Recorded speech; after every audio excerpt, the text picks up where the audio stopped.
सुप्रभात बच्चों, कैसे हैं आप सब। उम्मीद करती हूँ आप सब अच्छे होंगे। तो बच्चों, आज की कक्षा में हम पढ़ने वाले हैं अध्याय नंबर 4, जिसका शीर्षक है पहली बूंद। तो बच्चों, इस अध्याय में हमें एक कविता दी गई है। तो सबसे पहले हम देखेंगे कि हमें यहाँ पे कुछ चित्र दिया गया है और इस चित्र के आधार पर हमसे कुछ प्रश्न पूछे गए हैं। तो सबसे पहला प्रश्न है, किसान किस उम्मीद से आसमान की ओर देख रहे हैं। तो हम यहाँ देख सकते हैं कि जो किसान है वो किस उम्मीद से देख रहे हैं आसमान में कि वर्षा हो जाए, ताकि उनके खेत में, जो ये रूखा सूखा खेत है, जो उनकी बंजर जमीन है, उसमें पानी बरस जाए। तो इसी उम्मीद में वो लोग आसमान को देख रहे हैं। तो हम यहाँ देख सकते हैं कि इस जगह में कितनी गर्मी हो रखी है। तो इसलिए जो किसान है वो आसमान में देखकर यही उम्मीद कर रहे हैं कि बारिश हो जाए। अगला प्रश्न है, सूखाग्रस्त क्षेत्र में किस प्रकार की समस्याओं का सामना करना पड़ता है। तो यानी कि जो देश बहुत ज्यादा सूखाग्रस्त होता है, यानी कि जहाँ पर वर्षा बिल्कुल भी नहीं होती है, बहुत कम वर्षा होती है, तो वहां पर क्या होता है, बहुत ज्यादा गर्मी हो जाती है, बहुत ज्यादा इस प्रकार की समस्या हो जाती है। जैसे अब ये लोग खेती नहीं कर पा रहे हैं, अब खेती नहीं होगी तो अनाज कैसे उगेगा, अनाज नहीं उगेगा तो हम खाएंगे पिएंगे क्या। तो इसलिए बारिश का होना बहुत ज्यादा जरूरी होता है, और जिस देश में बारिश नहीं होती है उस देश का हाल इसी प्रकार से हो जाता है। अगला प्रश्न है, खेत खलिहानों के लिए वर्षा के जल का क्या महत्व है। तो हमसे यहाँ पे पूछा जा रहा है कि अगर खेत खलिहान के लिए वर्षा की जरूरत क्यों होती है, क्योंकि पानी के बिना खेती कैसे होगी। क्योंकि अब पौधे में जब हम पानी डालते हैं तभी वो पौधा क्या बनता है, पेड़ बनता है। ऐसे ही खेती के लिए भी हमें पानी की आवश्यकता होती है। अब इतनी मात्रा में तो हम पानी नहीं दे सकते हैं, क्योंकि खेत जो होता है वो बहुत ज्यादा बड़ा होता है, तो वहां उसको पानी किससे मिलता है, वर्षा से ही मिलता है। इसलिए जो किसान होते हैं वो बारिश के होने पर बहुत ज्यादा खुश होते हैं और बारिश का इंतजार करते हैं। अगला प्रश्न है, जल ही जीवन है, इस पर अपने विचार व्यक्त कीजिए। तो हमें यहाँ पर एक विषय दिया गया है कि जल ही जीवन है, तो इस पर आपको क्या करना है, अपने विचार बताने हैं कि किस प्रकार से जल ही जीवन माना जाता है। क्योंकि जल क्यों जीवन माना जाता है, क्योंकि जल के बिना हम जीवित नहीं रह सकते हैं। अगर आप लोग एक दिन, पूरे दिन अगर आप पानी ना पियो तो आप लोग के लिए जीना मुश्किल हो सकता है। अगर आप लोग सोचो कि पूरे साल ही आपको पानी ना मिले, जब तक आप लोग जीवित हैं, आपके जिंदगी से पानी बिल्कुल हटा दिया जाए, तो आप लोग कितने कार्य आप लोग के रुक जाएंगे, आप लोग खुद भी जीवित नहीं रह पाएंगे। हमारे शरीर में भी पानी की आवश्यकता होती है। अगला प्रश्न है, यदि वर्षा ना हो तो हमें किन किन समस्याओं का सामना करना पड़ सकता है। तो अगर वर्षा नहीं होगी तो बच्चों हमारे लिए पीने का पानी नहीं हो पाएगा, क्योंकि जो पीने का पानी है वो नदियों में, तालाबों में इकट्ठा होता है, फिर वही पानी साफ करके हमें पीने का पानी मिलता है। तो अगर वर्षा ही नहीं होगी तो हमारे बहुत सारे जो पानी के काम हैं, जो घर के घरेलू काम हम करते हैं पानी से, वो नहीं हो पाएंगे, हमें पीने का पानी भी नहीं मिल पाएगा। तो इसलिए वर्षा का होना बहुत ज्यादा महत्वपूर्ण है। जल के संरक्षण के तरीके बताइए। तो यहाँ पे हमसे पूछा गया है कि जल के संरक्षण, जल का बचाव हम किस प्रकार से कर सकते हैं, कि हमें जल के संरक्षण के तरीके बताइए। यानी कि आप जल को किस प्रकार से बचा सकते हैं। आपको पानी का सदुपयोग करना चाहिए, यानी कि अगर आपको जितना पानी चाहिए आपको उसको उतना ही उपयोग करना चाहिए। ऐसे ही पानी को बहाना नहीं चाहिए, पानी को गंदा नहीं करना चाहिए, ज्यादा से ज्यादा आपको पानी को साफ रखना चाहिए। और जब भी आपको लगता है कि बारिश हो रही है तो आपको बारिश का पानी इकट्ठा करके रखना चाहिए, फिर आपके जो खेतों में डालने के काम, पौधों में डालने के काम, वो पानी आ सकते हैं।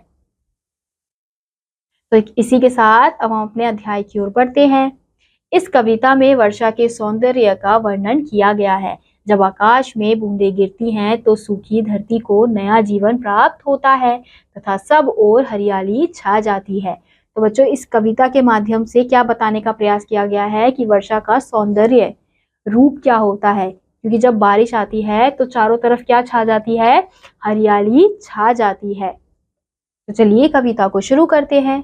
वह पावस का प्रथम दिवस जब पहली बूंद धरा पर आई, अंकुर फुट पड़ा धरती से नव जीवन की ले अंगड़ाई।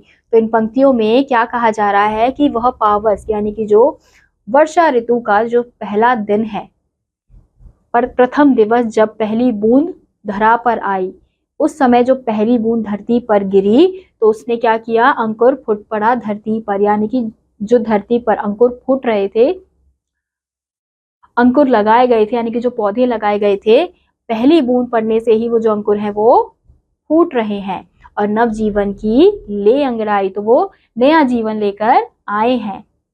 धरती के सूखे अंधरों पर गिरी बूंद अमृत सी आकर, वसुंधरा की रोमावली सी हरी दूब पुल की मुस्काई, पहली बूंद धरा पर आई।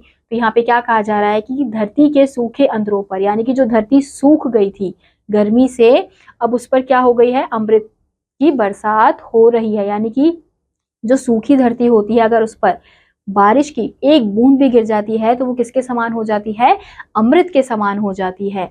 और वसुंधरा की रोमावली सी हरी दूब पुल की मुस्काई, तो यहाँ पे जो वसुंधरा है यानी धरती की बात हो रही है। धरती की जो रोमावली यानी कि जो हरे भरे घास होते हैं, पेड़ पौधे होते हैं, वो कैसे मुस्कुराने लगते हैं पानी की पहली बूंद से। आसमान में उड़ता सागर लगा बिजलियों के स्वर्णिम पर, बजा नगाड़े जगा रहे हैं बादल धरती की तरुणाई, पहली बूंद धरा पर आई।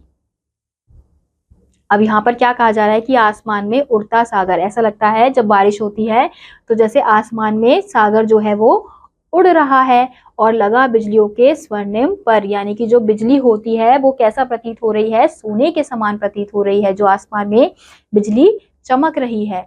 बजा नगाड़े जगा रहे हैं बादल धरती की तरुणाई, यानी कि बजा नगाड़े यानी कि जब बादल गरजते हैं तो ऐसा लगता है कि वो नगाड़े बज रहे हैं, ढोल बज रहे हैं, बहुत ज्यादा आवाज आती है, और बादल धरती की तरुणाई यानी कि पेड़ पौधे सब जग रहे हैं। पहली बूंद धरा पर आई, नीले नयनों सा यह अंबर, काली पुतली से ये जलधर, करुणा विगलित अश्रु बहाकर, धरती की चिर प्यास बुझाई, बूढ़ी धरती शस्य श्यामला बनने को फिर से ललचाई, पहली बूंद धरा पर आई। तो यहाँ पे क्या कहा जा रहा है बच्चों कि नीले नयनों सा ये अंबर, तो ये जो नीला अंबर है वो कैसा प्रतीत हो रहा है, नीले नैनों यानी कि आंखों जैसा प्रतीत हो रहा है, और काली पुतली से ये जलधर यानी कि काले बादलों से ये जलधर बह रहा है, और धरती करुणा विगलित अश्रु बहाकर, यानी कि दुख के जो आंसू होते हैं, ऐसा लगता है कि ये जो बादल है वो क्या है, वो आंख है, और आंख से पानी बरस रहा है। जब करुणा यानी कि जो दुख का सागर है, जो दुख के आंसू है वो बरस रहे हैं, और धरती की चिर प्यास बुझाई, तो वो क्या करते हैं, वो आंसू क्या कर रहे हैं, धरती की प्यास बुझा रहे हैं। और बूढ़ी धरती शस्य श्यामला बनने को फिर से ललचाई, यानी कि जो बूढ़ी धरती यानी कि गर्मी से जो धरती बूढ़ी हो चुकी थी, बेजान हो चुकी थी, सूखी पड़ चुकी थी, अब बारिश आने पर वो किस चीज के लिए ललचा रही है, वापस से वैसे ही जीवित होने के लिए ललचा रही है, जवान होने के लिए ललचा रही है। पहली बूंद धरा पर आई। तो इसी के साथ बच्चों आज का ये अध्याय यहीं समाप्त होता है। उम्मीद करती हूँ आपको ये अध्याय समझ आया होगा। मैं आपसे मिलूंगी अगली कक्षा में, तब तक के लिए आप सभी बच्चे पढ़ते रहिए और खुश रहिए। बाय।